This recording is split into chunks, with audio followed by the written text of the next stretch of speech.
just because they have to win doesn't mean they're going to win. I'm talking about the Houston Astros, who are right in the thick of the wild card hunt in the American League. They take on the Los Angeles Angels today, and Julius Chacin, who's pitched pretty well recently. You can get the Angels right now at around plus 140, and I think that's really good value on a Los Angeles team that is decent offensively. Their starting pitcher today has pitched well recently, and they're taking on a guy here with a career ERA well over 4.00 in Brad Peacock. So value-wise, I think taking a shot here on Los Angeles is the way to go, and I'm going to do just that, getting them at some really good plus money value. Julius Chacin, he takes the mound for the Angels. He pitched well recently. On the year, though, not great numbers. He comes in 5.29 ERA, 1.50 whip, but he did get crushed for 6 earned runs in 6 innings against Houston, thus the fact they've been made a pretty big underdog. But you're talking about a guy in his last 2 starts, 2 earned runs. In his last, let's look at his last 10 starts. In 4 of those games, he was outstanding against the Tigers, Rangers, Mariners, and Yankees. No cupcakes there. He allowed 2 total earned runs in over 20 innings of work versus those 4 teams. So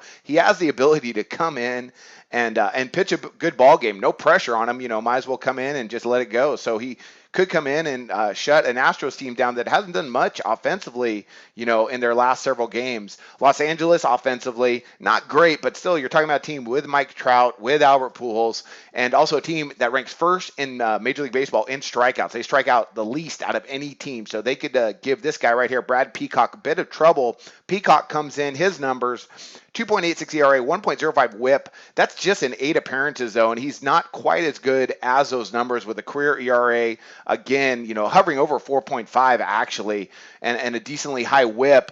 But he has, to his defense, he has pitched well recently. He's allowed just 3 earned runs over his past couple starts, but he's just been kind of a spot starter. I think putting almost plus 150 value on him today, I think it's just way too much. I know people want to back Houston because they're in the race, but that doesn't mean they're going to win. I mean, teams fold all the time. So value-wise, I think the Angels are the way to go. Astros, over the last 5 games, they haven't done a ton, averaging just about 3 runs per game. So, value-wise, it definitely falls on the Angels. So I'm going to go ahead and back them today as my Major League Baseball pick. And I wish you guys luck on all your plays today. Do your research before you bet. Check out our ratings guide to see which books have the best ratings and sign-up bonuses. Open up several accounts and shop for lines at sbrodds.com. Always be ahead of the game.